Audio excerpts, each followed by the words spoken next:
Distinguished research staff member and manager there, doing a lot of very important, interesting things in speech and language processing. Pretty much various problems that you would have read about, everything from keyboard spotting to ASR to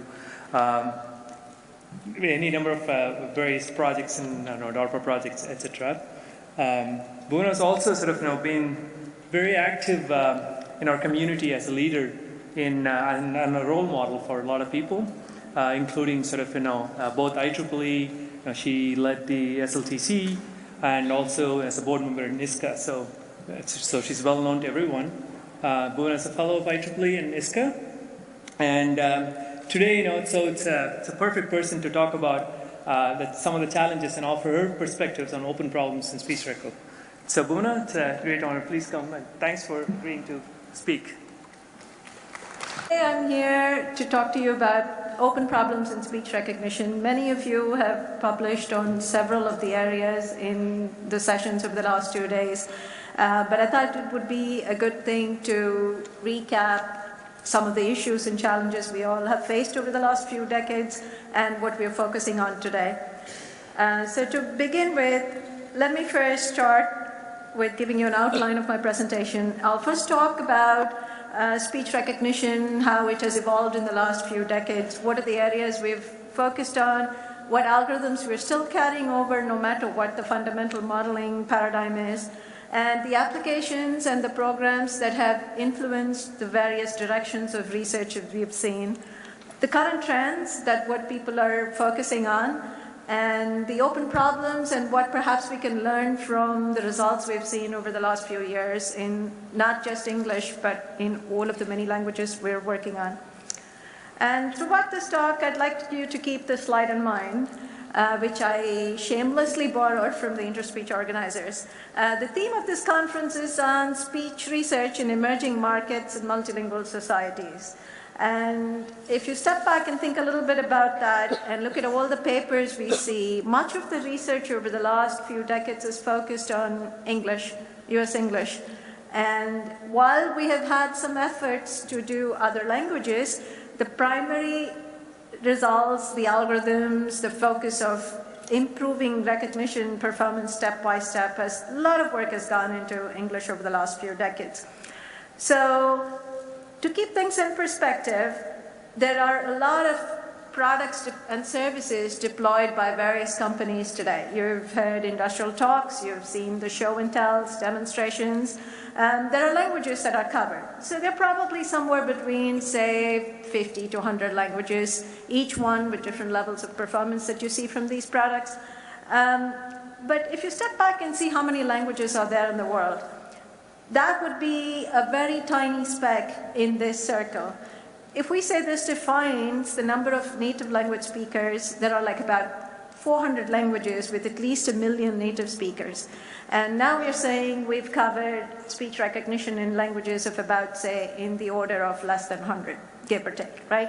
So we have a long way to go there. And if you take a little bit broader view, you'll find that there are like 1,342 languages with at least 100,000 speakers, native speakers of those languages. And if you look a little bit further, there are like 3,150 languages with at least 10,000 speakers. And all we've done is addressed a very small set of these languages, and we have a very long way to go, and many of these languages are spoken by maybe as few as 50 people. And there is a big, large billions of users there that we would like to reach. And that means we have to focus a lot on these emerging markets and multilingual societies, and that's something to keep at the back of our minds. So let me begin by talking about the way speech recognition has evolved in the last few decades. And there are a few things to keep in mind. This is time on the x-axis and word error rate on the y-axis. And you see how in the beginning, in the early 90s, when people started to work on this English conversational telephony task, the error rates were pretty high. We were like in somewhere between 60s and 80s. And if you think a little bit, we're still that way when we start to work on a new language. Even though we try all our techniques of initializing with whatever data we have and the best models we have, we still start at a pretty high point, and then we adapt, we add all of the methods we know and get to a reasonable level of performance, right? So I've broken this down into like 4 categories. What were the single biggest wins we saw over the decades as we went along? The first biggest win came from adaptation, speaker adaptation, MLLR, any type of feature transforms that you could do to represent the speaker, noise removal, and so on. And that pretty much brought us down in the word error rates down to about half of what we were starting at. So that was a single big contribution that helped us improve speech recognition, right? The next biggest thing came from improved HMM training. We had all of the discriminative training methods that came into existence. MCE, maximum mutual information-based training, and then you had a minimum phone error rate-based training, the minimum word error rate-based training. All of these methods help to compensate for the lack of data, which otherwise maximum likelihood approaches would have taken care of.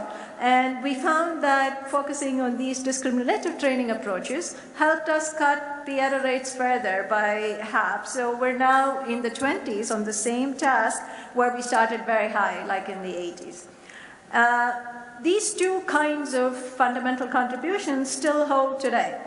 The next big jump came from the evolution of neural networks. So around 2010 or so, when there was a rebirth of neural networks, that was the single biggest impact of what's known as deep learning today, right? So we had different variants of neural networks being used for all of the large vocabulary tasks. It was first introduced for this toy problem on Timid, and then later on extended to by various people, various industry players and academia to work on large vocabulary tasks such as switchboard that I'm talking to you about. And then more recently, in the last 3 or 4 years, we've been focusing on complex architectures. How can we add more parameters to the network? Convolutional networks, LSTMs, because they have a long-term memory, and in terms of saying, can we add more layers, such as BGG networks, like up to 19 layers. Some of it borrowed from the vision community, some of it that we have adapted to work well on speech because of the complex nature of the speech problem we're looking at. But we seem to be going in the direction of how can we combine many systems, complex architectures, and that seems to be moving our word error rate even below the level of human performance. So the 5% line you see here was a study done by a couple of research groups at IBM and Microsoft, and where they showed that human performance on this task had a 5% error rate, give or take. And many of these complex systems that were put together could reach that performance or even slightly better. And again, on this English telephony tasks. Now, one thing I didn't cover when I talked about all of this is how much data was there between 1990 and between where we are today. So perhaps when Switchboard was first started, we started with like 5 hours, 50 hours, so on, but 300 hours is considered pretty much a standard Switchboard corpora to work with. And then now we have about 2,000 hours of the Fisher corpus augmenting that, not necessarily manually transcribed, but along the way we've also increased the data by tenfold. It is a rough way of looking at these things. So 2 things to keep in mind is how much data has grown, what can we do if we have very little data, and also what is the pattern of evolution, and this seems to be the same no matter which language. I could produce a graph for you in Arabic, say, which looks exactly like this, or in Spanish, which we worked on as part of a European Union project, which also looks very similar. The trend seems to be the same, right?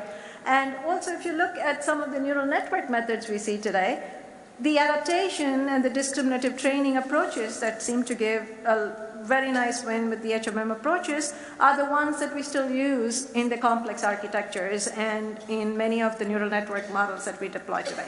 So we're constantly learning from previous traditional methods and incorporating them in new end-to-end models. And we focused all of our research on pretty much one language. Yes, there's effort in other languages, but not to the degree that we've seen in this English task. So keeping this in mind, let's take a walk down memory lane, if you will, on how we've gone from GMM to the various flavors of the neural networks. We shouldn't forget that this was first introduced in the 80s and 90s, but it didn't really pick up then because it was extremely slow and relatively poor in performance compared to the state-of-the-art GMMs and HMMs. There are numerous papers published on this by ICSI, CMU, and IDIAP several decades ago. And one of the key attractions of these neural network models were there was no assumption made about a specific distribution of the data, and parameters could be easily shared across all of the data. Even today, these complex neural networks are slow to train, so they limit researching with these ideas on really large tasks if you have tens of thousands of hours to train.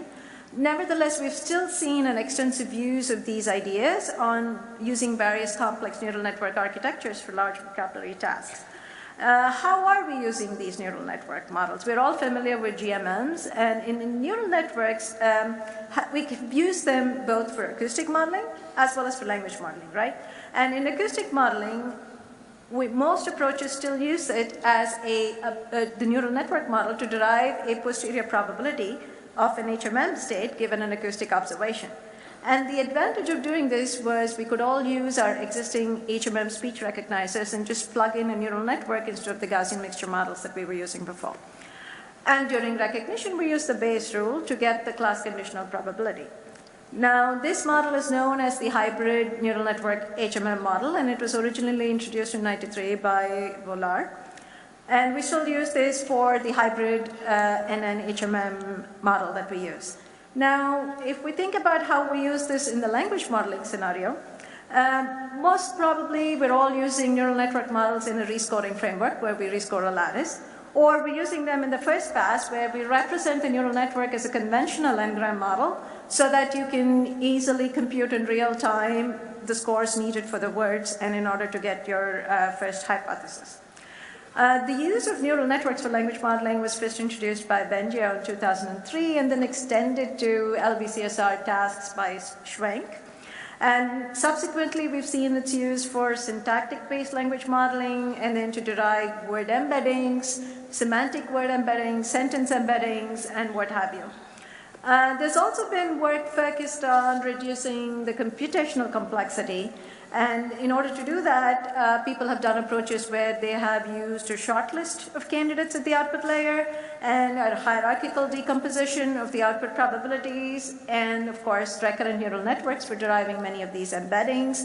And I've referred to some of the work here. It's not exhaustive. And there are 3 pages of references at the end of this talk if anybody's interested.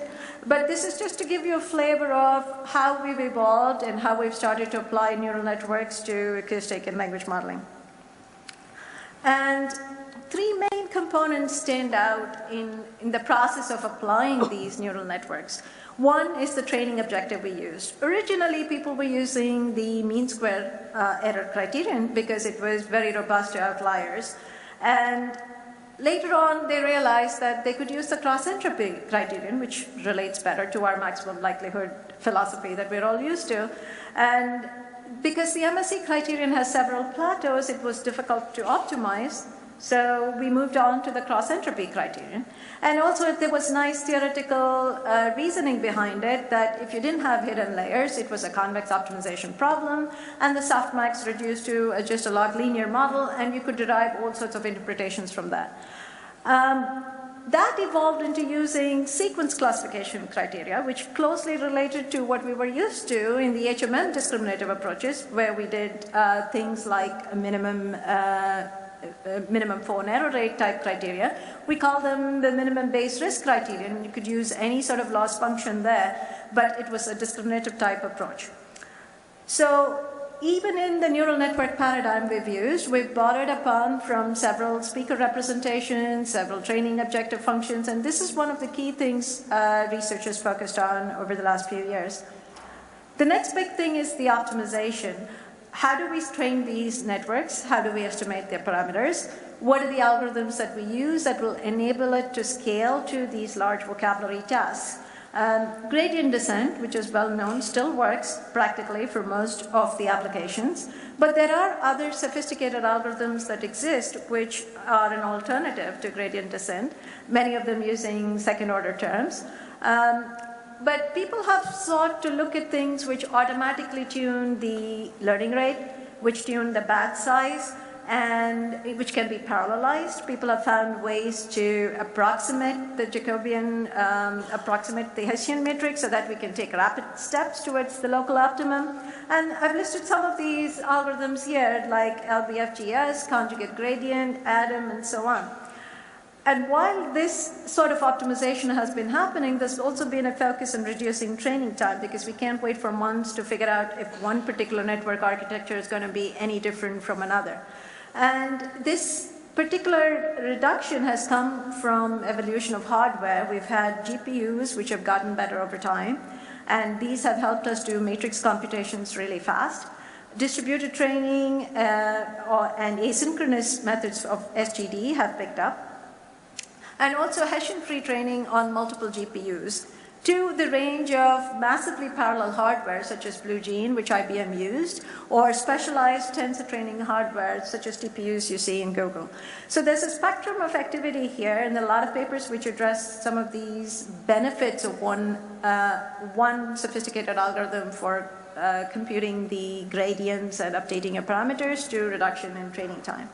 So we have training objectives, the optimization, and a lot of work on what would be the input and output of these networks. What are we going to give the neural networks to learn from, and what are they going to predict? So in the front-end side of things, whether it's if you're learning an acoustic model, if your neural network is an acoustic model, you could either start training it from a raw waveform, the MEL spectra, raw spectra, PLP. The networks can learn the MEL filter representations. Can they learn the speaker representations? Can you feed in a vector, which is a speaker representation, which itself could be an embedding from a neural network, or it could come from a Gaussian mixture model. So these are all various acoustic front ends that have been tried. Two, in the case of language modeling, where you typically give word histories, word counts, class histories probably, additional linguistic information like meta information relating to part of speech, and also embeddings, right? And all of these networks predict, in the case of acoustic state, in the case of an acoustic model, a context-independent phone target, or just phonemes or graphemes or characters, or even segments or combinations of these. And in the case of language modeling, you're predicting words or subword units, fragments, or characters or combinations of these. So you have a diverse spectrum of input-output representations, training objectives, and optimizations, and this is a huge grid search across these to determine for a particular task what is going to be the best possible combination or representation. So there's been a lot of effort put into this for English and now in other languages, but every time we take a new task or take a new language, we find ourselves starting from scratch again, pretty much. We learn from the previous methods, but we're pretty much retuning, fine-tuning many of these methods. So it's another thing to keep in mind as we move forward with what are we going to do with a multilingual society. So how many hours of data do we need to train an ASR system? That's the question we begin to ask ourselves, right? Because when you go to a new language, the rule of thumb generally is if you have 200 hours, you should have a reasonable ASR system. The switchboard system at 300 hours on English was giving us a performance around 20%. But what would you do if you only had 40 hours? Or what would you do if you just had 3 hours, which is just a tiny speck? And that's pretty much the amount of data that's available in many, many languages. And these are good things to keep in mind and see how you can use data from other languages or what you already have in going forward with a low resource language. And that led to one program sponsored by IARPA called the Babel program, which many people in this room worked on. And the goal of the IARPA-sponsored project was to rapidly develop speech recognition capability for keyword search specifically in a previously unstudied language, working with speech recorded in a variety of conditions and with very limited amounts of transcription. And the project focused on 27 different languages. Every period is a year, and every period a new language was added. And it also focused, as it happens to be, on 4 Indic languages: Assamese, Bengali, Tamil, and Telugu. And if you looked at the way the error rates evolved, I'll show you some numbers, not too many. They all pretty much followed the same pattern as the English graph I showed you earlier. But even if you had just 3 hours in one language, we had 27 languages to take advantage of, and anything else that we had. And all the partners and participants of the Babel program developed neural network methods and other methods that could take advantage of this. And one of the key things that came out was multilingual representations. Multilingual representations are something that we call as features extracted from a neural network of any kind. What I'm showing you here is a 2-stage neural network, and this is a bottleneck layer from which we extract the representations. Each of these networks have been trained on all of the languages. So the bottom layers have seen every language and its corresponding output targets, whether they were phones or context-dependent states. And the multilingual representation derived from one layer was passed to another network with additional context.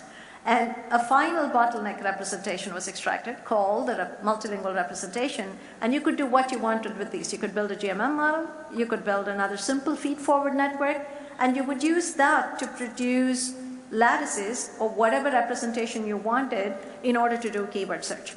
And these networks, I'm showing a very simple block diagrammic representation, but they could be your VGG network, which had like 19 layers of convolution, or it could be 5-layer bidirectional LSTM.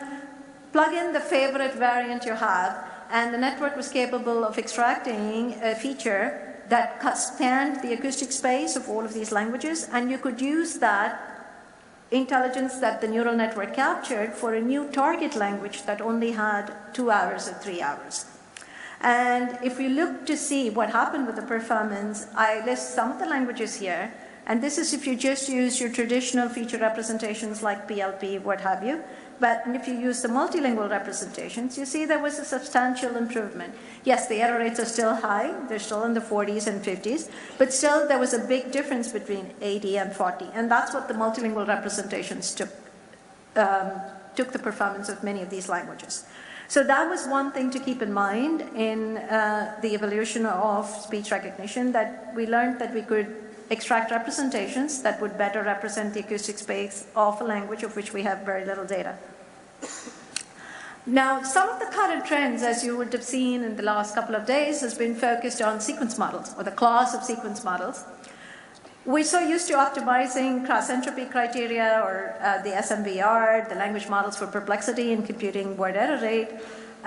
What if we could avoid the need for explicitly computing alignments and allow for more sophisticated sequence models? Perhaps we can do away with HMMs.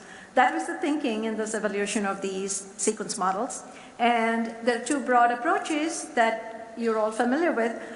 One is the CTC, and the other is the attention modeling approach. The CTC solves the problems of alignment by taking any input sequence, length of any input sequence, and aligning it with whatever your target sequence label should be, by marginalizing out the conditional likelihood of the output sequence given the input over all possible alignments. And the attention model does a simultaneous optimization of the alignment as well as the classification of graphemes that you're looking forward to doing. And both of these models work well in the graphemic space, which lets you ignore the fact that you would need a lexicon, which is another major expensive source for a new language. So just to say a little bit more about CTC, the CTC loss function was introduced by Alex Graves in 2006. And it was defined over a labeled sequence, say of length m. And the idea was to automatically align by summing up over all possible frame alignments of length t with the permitted label sequence using a forward-backward algorithm. That was the CTC loss function. And it introduced a blank symbol to allow for these various possible alignments. Now, most of the time, the network would put out the blank symbol. So it's pretty sparse. And if you look at the end-to-end attention models, of which there are several variants, you've heard about the listen, attend, and spell model, you've heard about other forms of encoder-decoder models. The attention machinery is a function of the previous attention activations and the encoder activation. So the encoder is now encapsulating all the information that it can extract from your input signal, which is your audio features. And the decoder functions somewhat like a language model and helps it to predict these graphemes or the blank symbol. Now, while the CTC model was designed to do frame-level posteriors, the attention model will just generate its predictions until it hits an end-of-sequence symbol. So you need some way for it to stop predicting, as well as for it to not babble on. The well-known issue with both these models is they have very short posteriors, which means if you're looking to do lattice rescoring with a better language model, or do keyword spotting, you're going to end up with very thin lattices. And that sort of also puts you in a direction of what are we looking to do with the output of ASR? What is the subsequent NLP task that is going to follow? Is it a conversational system? Is it a translation system? Keyword spotting system? Because then at this point, while these models improve word error rate and they're fancier, complex models, they are now they're handicapping you for the next stage. So you start to introduce other approaches, other methods like whitelisting to augment them further. So whatever you were doing earlier in the front side, now you're attaching at the back side to take care of the long tail distribution. So it's all a balance, and depending on the task and the language, one model may work better than the other. So the Babel program also produced novel architectures and novel ways of thinking. So that since the problem was keyword search, one question that was asked was, do we really need to do ASR to do keyword search? Now, this is not a new question, but given that we had all this complex machinery at our hand, we could think in terms of, you have your audio database to which you're looking to. You could segment it into sentences and derive sentence embeddings, which is what this does with a fancy end-to-end system. You could extract a word embedding from the query you're looking to search in that database, and you could have a third network which would decide whether this embedding was part of this embedding. How well does this work? This seems to be like a very free-flowing model with free parameters, and it can go any way. But surprisingly, it does almost to 70% accuracy. I would have expected something like 50% because it could be pretty random. There are a lot of variations, but the model does pretty well. How do the sequence models perform on the Babel languages? So I'm not going to go through this in detail, but if you look at some of the same languages and you say, here are the multilingual representations, you saw this before, these are the frame level, you have CTC at the frame level, and you have the attention models, they're all pretty much on the same. In some languages, one may be slightly better than the other, but these new models, when you have the kind of data that the Babel program had, performed all about the same. And we pretty much see this in other languages with lots of data as well, but we have ways to tune them to do better and edge out the models we're all used with. And then moving on to what do we understand about neural networks? Many of you are familiar with this picture from the vision community, where it's understood that the input representation of pixels is at your bottom layer, and as you proceed through your neural network, you learn different parts of the image you're trying to predict. So for example, you may start off with some edges, then you predict the object parts, and then you move on to the full objects. So there's some level of interpretation we can put in at each of the hidden layers. And we've extended this to the speech recognition problem as well. And you've seen some work where we talk about the hidden layers extracting phonetic clauses or speaker representations. There was an interpretability workshop earlier today which also talked about what kind of representations do these layers learn. Now, why is this important? At least in my view, the most important challenge that needs to be addressed is we need to understand what these networks are learning. We need to be able to interpret these hidden representations so that we can build models that would be more robust to noise, which they still are not. Far field is still a big problem. Speaker domain adaptation algorithms that can be enhanced if we knew what portion of which hidden layer to adapt in which way. And remember, we're always coming from the same ideas we had earlier about adaptation, distributive training, and bringing them over to neural networks. It would help if we could bring some of those to certain specific areas of these networks. And another important thing to keep in mind is switchboard is at 5%, but meeting transcription is still bordering around 40%. And all of the other complex acts in other languages are still bordering around that range. So I think it's important to focus on this problem. and also relevant metrics to measure performance of these models. We talked about code switch languages today. Umesh, in the beginning of the opening ceremony, talked about combinations of English with other languages. We need to be able to separate the modeling problem from the rendering problem. If we could model everything in one space and figure out how to render it based on the task at hand, it would be a much easier task for us. And we have a paper in SLC talking about this. Could also lead to the question of, can we have a combined recognizer that works just as well as it did in Switchboard across all of those languages? So a few small steps in that direction. There have been lots of frameworks that are existing today, which still work across, multiple targets, whether it's text or whether it's speakers for the identification, separation, etc. Multitask objective functions and joint modeling with these complex networks on ASR NLP tasks. So that's one step in the next direction I think we should all be looking at. And with that, I'll leave you with a few points to focus on. Never to ignore the big picture, and you need to see what the impact of ASR improvements are going to do on the subsequent tasks. Like in Babel, we got improvements in word error rate, but it didn't necessarily mean it would impact the keyword metric. So that's something to keep in mind. We should never ignore the implementation aspects, because when you start reducing or taking approximations for speed and memory consumption, you would end up with very different conclusions. The fancy algorithms may not be that fancy anymore. And it's very important to work off well-benchmarked and studied corpora so progress can be tracked, as the case of Switchboard. And it's always important to ask, is there some motivation, linguistic, theoretical, that we can extract from these models? Because that could lead to simpler architectures, and we could be more robust adversarial examples. So that's all I have, and I'll leave you to think about some of these points. Thank you. Thank you, Bhuvana. Wonderful talk. Okay, yeah.